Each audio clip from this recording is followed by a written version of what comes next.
ইব্রাহিম আলাইসাল্লাম আল্লাহ তাআলা কোরআনুল কারীমে ওনারে মসজিদের 3টা কাজে, একজন নবী, শ্রেষ্ঠতম নবীদের একজন, ওনাকে আল্লাহ তাআলা মসজিদের 3টা কাজেই লাগাইছে।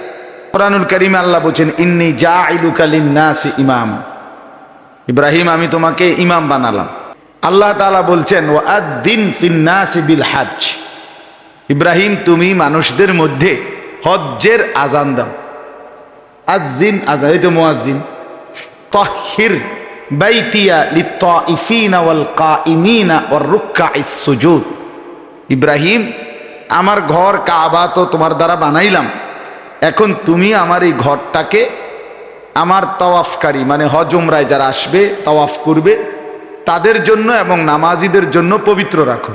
এই যে খাদেম সাহেব, খাদেম না, তাহলে ইনি ইমাম, ইনি মুয়াজ্জিন, ইনি খাদেম।